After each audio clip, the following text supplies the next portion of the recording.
In our previous desktop delves, we've meandered through the inception and adoption of the common desktop environment, which wouldn't have been possible without the technological bits that preceded it, like Unix, of course, but also Motif and X.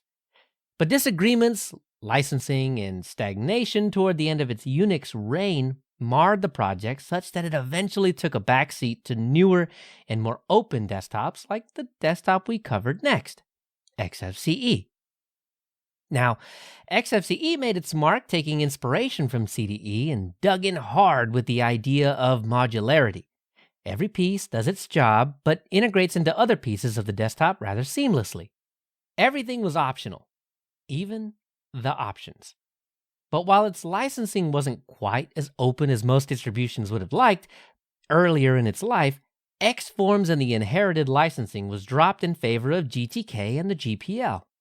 This pleased most distributions enough that they eventually included XFCE, but the time it took to ease tensions and include it allowed the other two big names in the desktop space to get a real head start. KDE, the first of two early desktops that we haven't covered yet, was officially created in late 1996 and saw its 1.0 release in 1998.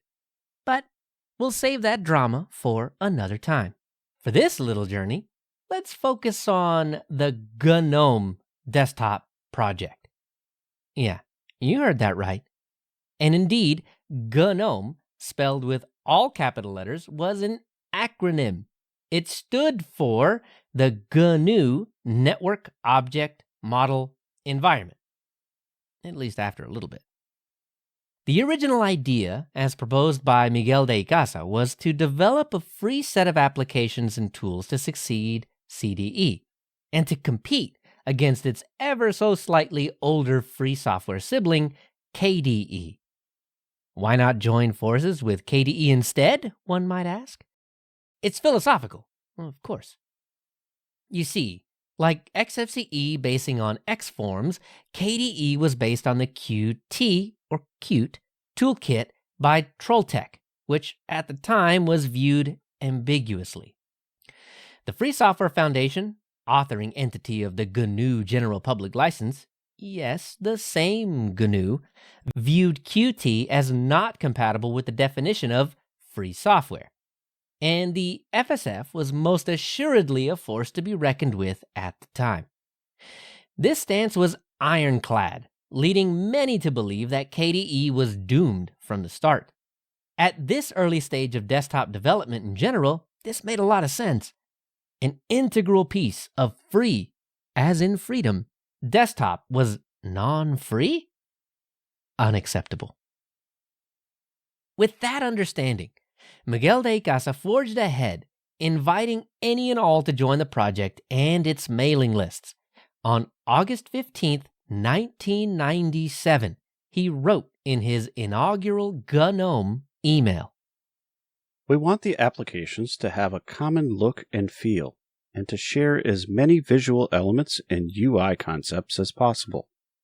We want to use the GTK toolkit as our toolkit for writing the applications.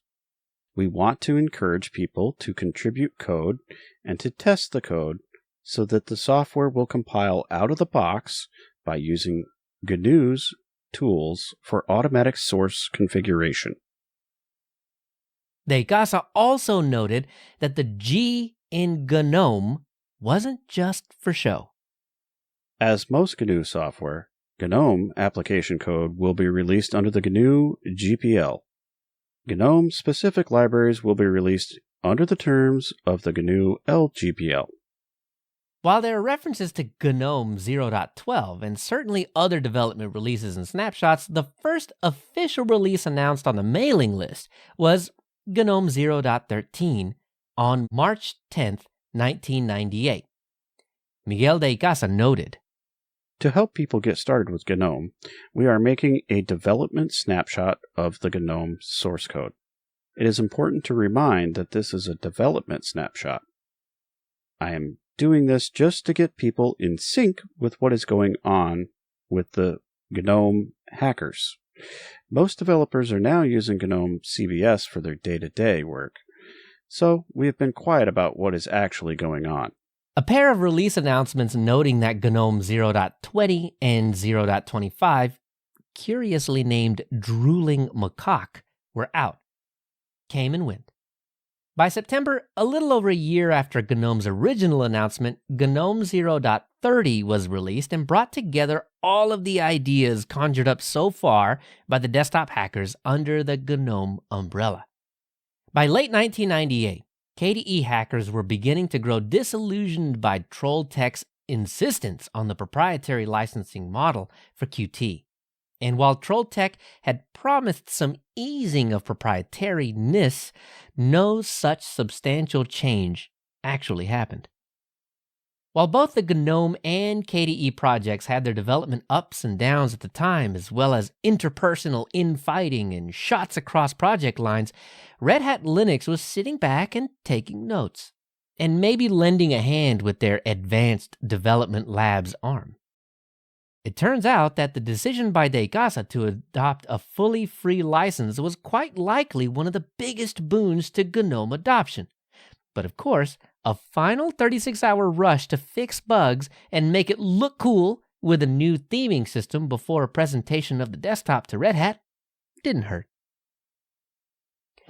On March 3, 1999, GNOME 1.0 was debuted at the Linux World Conference in San Jose, California, with the backing of the FSF and Red Hat.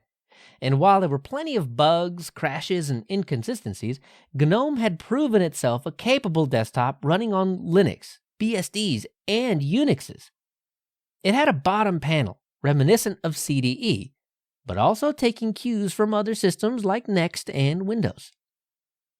The very next month, GNOME was released with Red Hat Linux 6.0 as their default desktop. With things looking like they were really picking up steam, Mathieu Lacage organized a gathering of GNOME developers and users to be held in Paris in March of 2000. It was called GUADEC, or the GNOME Users and Developers European Conference, and had been held every year since. It allows developers to collaborate in ways not quite possible on a mailing list. A couple months later in May, GNOME 1.2, codenamed Bongo, was released with an impressive list of fixes, but an even more impressive list of adopters. Debian 2.2, Potato, included GNOME, as well as Turbo Linux, Mandrake, Caldera, and SUSE. The GNOME.org website was also given a facelift for the release. In August, at the Linux World Expo, the GNOME Foundation was announced following up the 1.0 release from the previous year, which was followed up by even more adoption news. HP's HPUX and Sun's Solaris would be using GNOME as their default desktops in the releases to come in early next year.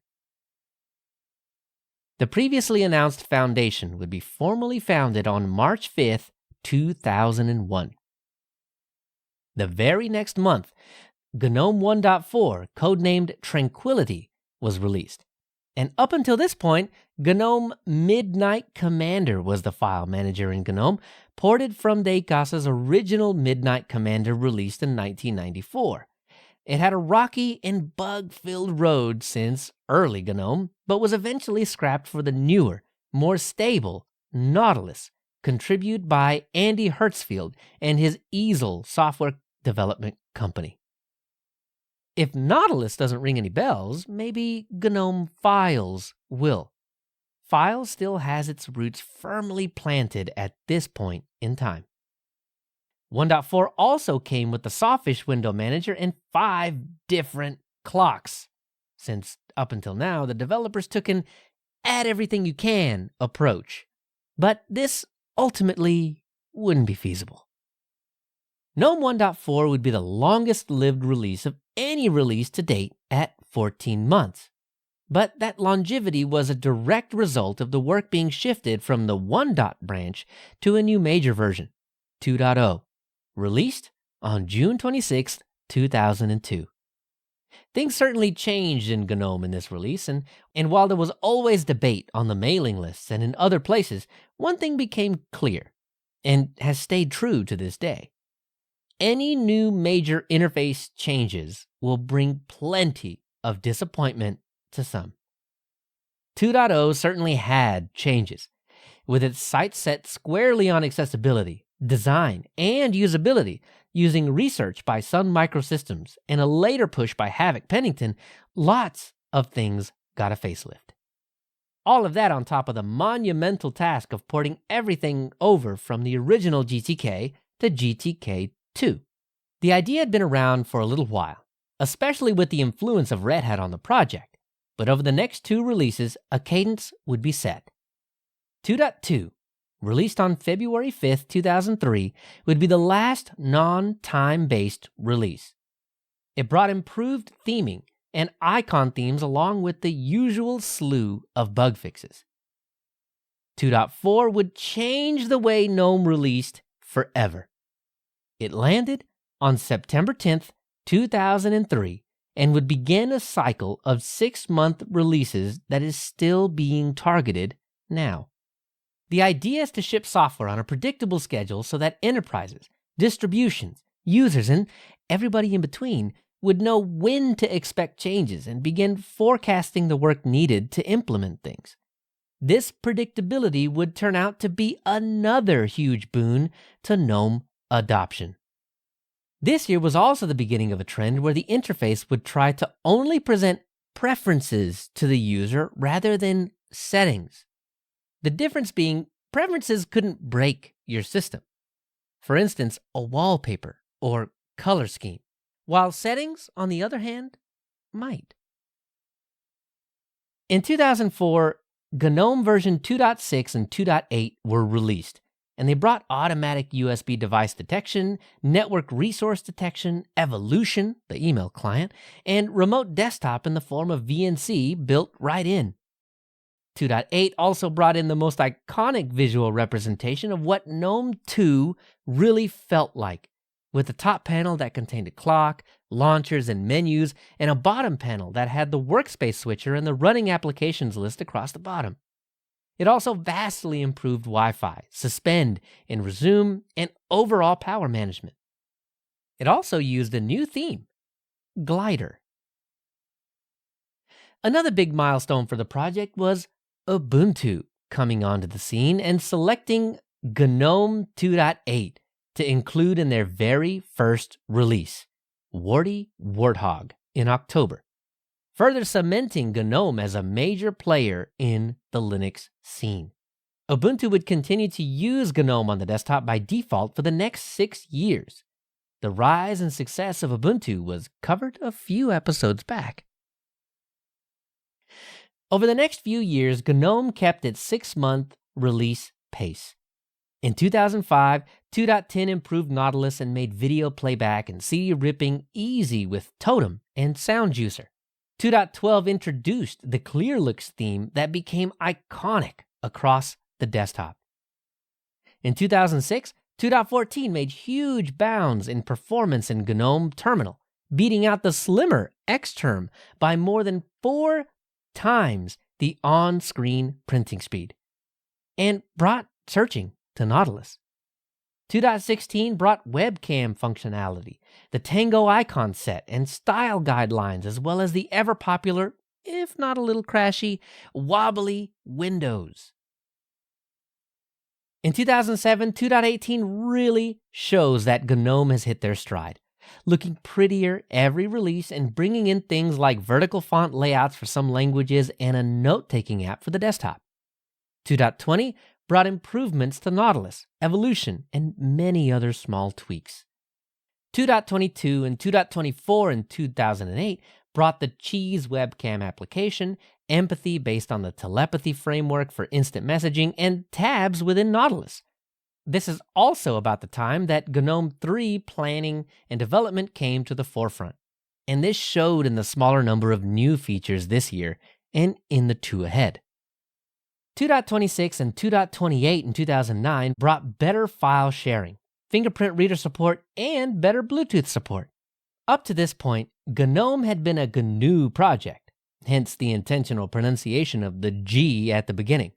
But late in the year, Richard Stallman of the FSF noted that free software as a focus had been eroding over time and wrote to the GNOME mailing list.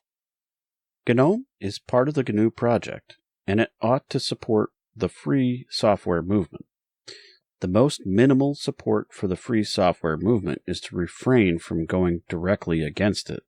That is, to avoid presenting proprietary software as legitimate. Over the next few years, heads would butt, and requests to remove all references to GNU were made internally and to the GNU project. Requests were made to remove GNOME from the list of approved projects. It had been noted many times between then and now that GNOME, or GNOME, was no longer an acronym. GNOME stands for GNOME nowadays. Finally, for the 2.0 series, 2.30 and 2.32 in 2010 brought split view in Nautilus, better PDF support in events, and a time tracker applet. But speaking of GNOME 3 planning, many companies and groups were involved, including Red Hat, SUSE, and Canonical, with Canonical being the only holdout by dropping GNOME altogether for its desktop and shifting to their already in development Unity. Mark Shuttleworth said at the time, "We are part of the GNOME shell design discussion. We put forward our views, and they were not embraced by the designers. We took a divergent view from the GNOME shell folks on key design issues, for example, how application menus should appear on the system, how one should search to find applications, and how one's favorite application should be presented." Ubuntu would later release with Unity, not GNOME, in April of the following year. This would eventually spawn an Ubuntu GNOME flavor to carry on the GNOME legacy within Ubuntu. With GNOME 3 on the horizon, groups were split, obviously. Some wanted more of the same. As we noted before, any new major interface changes will bring plenty of disappointment. At least in the case of GNOME, this was looking more and more true. But some wanted radical change. And as far as any desktop in existence goes, that's exactly what we got. GNOME removed the bottom panel in favor of a hidden dock exposed with the superkey. Desktop icons were no longer a thing, and the minimize and maximize buttons were removed from the interfaces of apps. But in return, a global search, window grouping, and smarter notifications. The release of GNOME 3 on April 6, 2011 sent shockwaves through the Linux-using populace. With GNOME as a front-runner desktop, there was a mix of jubilation on the development side and great consternation on the user side. While it had happened before, the reputation of GNOME removing features truly took hold here, as many features that users were used to had vanished, and the new activities paradigm had prevailed. John McCann, a shell designer, said, "We've taken a pretty different approach in the GNOME 3 design that focuses on desired experience and lets the interface design follow from that. With any luck, you will feel more focused, aware, effective, capable, respected, delighted, and at ease." However, that sentiment was not shared among even the biggest names in the industry. Linus Torvalds quipped, "In GNOME 3, the developers have apparently decided that it's too complicated to actually do real work on your desktop, and have decided to make it really annoying to do. I'm using XFCE. I think it's a step down from GNOME 2, but it's a huge step up from GNOME 3. Prior to the release and quickly after, many users had abandoned GNOME for other established projects, but also took it upon themselves to create forks. The Cinnamon desktop was one of the first on the scene in April, utilizing a GNOME 3 base while trying to recover the old desktop paradigm, but didn't have a real release ready until 2013. The Mate desktop, however, based on the GNOME 2 codebase, was first released in late 2011. However, as we've seen many times in history, Fedora was the very first distribution to adopt GNOME 3 as a default in version 15 the very next month in May. GNOME 3.2 began the long journey of listening to user feedback and implementing what the GNOME team deemed workable. The online accounts applications also appeared here. In 2012, GNOME 3.4 and 3.6 brought facelifts to a lot of internal GNOME applications and introduced the application menu, which allowed whole application options to be selected rather than things that one might find in an edit or preferences menu, blurring the line between the Windows and older Linux-style configurations and a macOS-style global toolbar. 2013 brought with it a slight reversal in GNOME 3.8 and 3.10. For those that wanted a GNOME 2-like experience but didn't mind GNOME enough to abandon it in the past 2 years, there was GNOME Classic. It returned the traditional GNOME 2 layout, but with GNOME 3 and GTK3 technologies. These releases also brought in another controversial, but at the time, good feature: GNOME extensions. It would allow users and developers to bring in new features to GNOME without needing to patch GNOME itself. This system would prove to be a roller coaster of emotion. And if GNOME 3 wasn't already controversial enough, 3.10 began the adoption of Wayland and related technologies. It also introduced GNOME software and many of the usual apps we see today, like music, photos, and maps.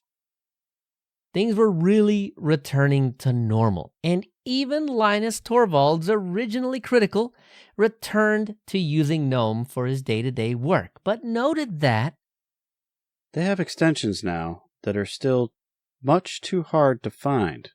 But with extensions, you can make your desktop look almost as good as it used to look 2 years ago.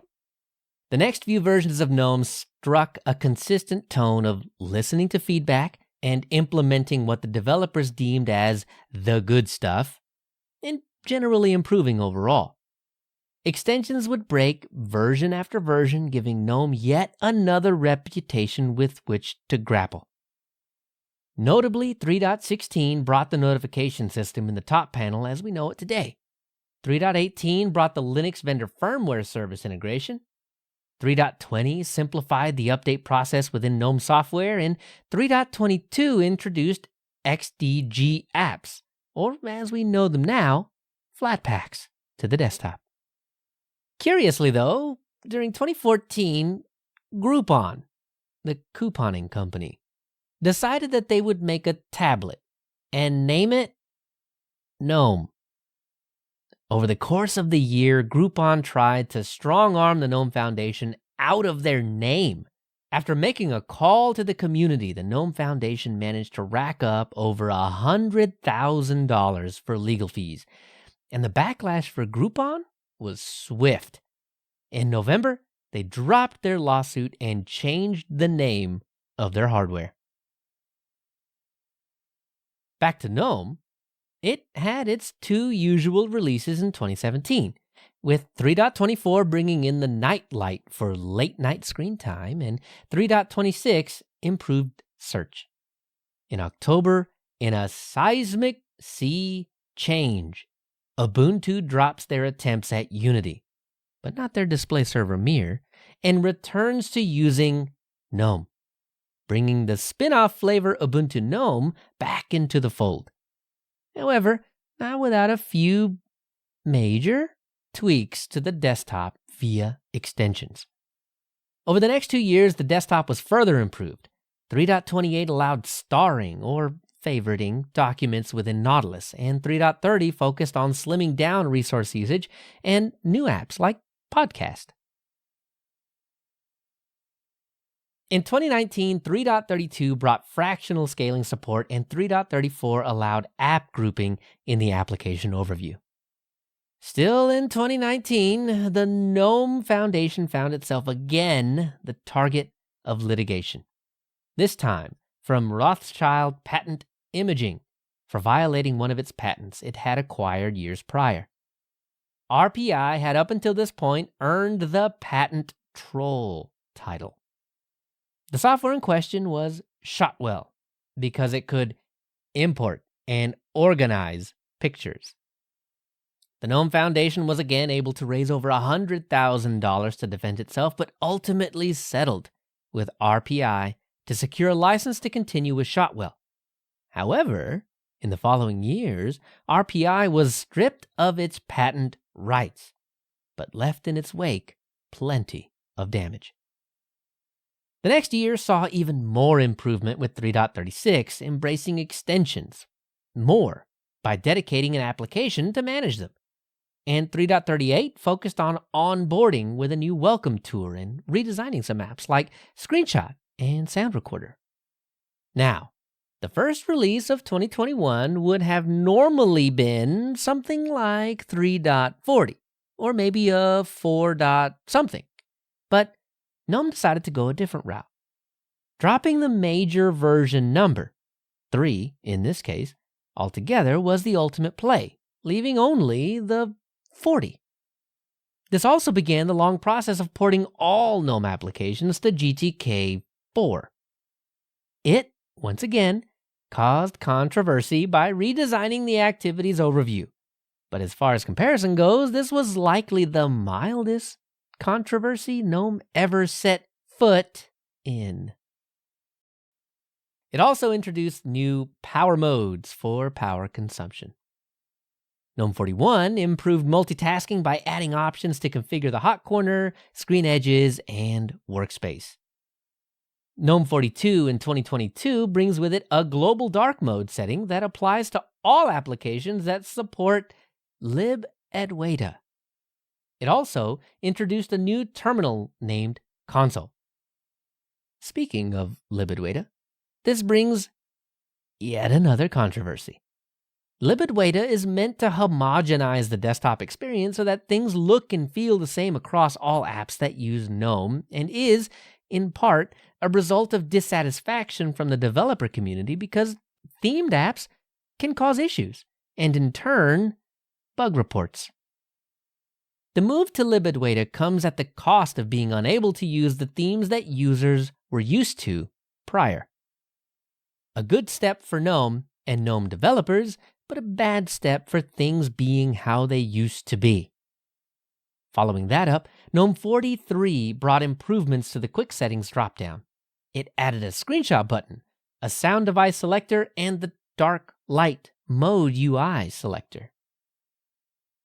GNOME 44 in 2023 streamlines the settings in software apps and redesigns the accessibility settings and adds things like overamplification that used to only be available through apps like Pavu Control. And for our final release of this history, GNOME 45. It brings in a revamped activities button that doubles as a workspace indicator and a camera usage indicator in the panel to note when a camera is being used. Additionally, changes were made to the back end of extensions that broke, well, all of them. But the devs promised that this time should be the last time, or at least make maintaining extensions easier in the future. We've all heard that one before, but it's looking like this one might turn out to be true.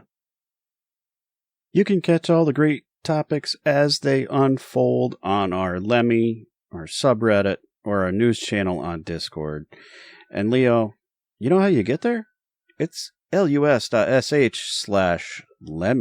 or That's so short. What? Reddit or Discord. Like, you can get there with the little shorthand. That's how you get there. It's so short. Don't forget, we've got Mastodon, Telegram, Matrix, Twitch, and Twitter. All of those things, too. And you can reach out to us at any of those spaces. Some of them are on the Fediverse and some of them are not. But that's okay. We're everywhere. We spread ourselves a little thin, but man, if the comments that come in from all those different places don't always end up in the show. Yeah, we've got some brewing for the next one. We've had some back and forth in Matrix, and via our last live stream on Twitch and stuff. So, I mean, that'll be great. Like, we'll get to explore that just a little bit more, and hopefully, put a cap on some of that and explain ourselves a little bit. The controversy drives the clicks, so I guess we're just an I'm good with Ubuntu it. podcast now. I guess so. Yeah, no, we're bringing it, so that's cool. And it, like, we always love, the feedback and whatnot. So please, that's what we do this for. We do it for you. So give us the feedback. We'll talk about it. The conversation that comes in is always something that I absolutely love diving into, because one thing that you can't do is lose touch. And that goes for pretty much everything. But I mean, this is a Linux podcast. So as far as Linux goes, you can't lose touch. I think, you dive too far into Gentoo, you lose touch with everybody else. You dive too far into Ubuntu and you lose touch with, people that don't use GNOME. And the key to it is to just keep your ear to the ground, to talk to people that don't use the same stuff that you use. And you'll always have something to think about, and always be able to question yourself on, is this the right software? Is that the right stance to have? Is this? And it's endlessly interesting to me to question my own motivations, my own thoughts. And at least in the past episode and a couple live streams, BGT has been keeping me on my toes as far as all of that goes. So I enjoy the challenge. I enjoy the challenge. And just as you say, keep it coming, keep it going. And I might change my stance on some of this stuff. That's just it. I'd like to think that we're pretty open-minded and stand to reason. And if you present a good enough case, then there's probably some merit, and we might change our mind. And I'm good with that, as long as everybody else does the same. And when we present some things, you give a listen, and if we can sway you one way or the other, that's cool. That's what it's all about. We swayed Daniel a little bit on the last Ubuntu session, so maybe. I really, really enjoy that we can do that back and forth.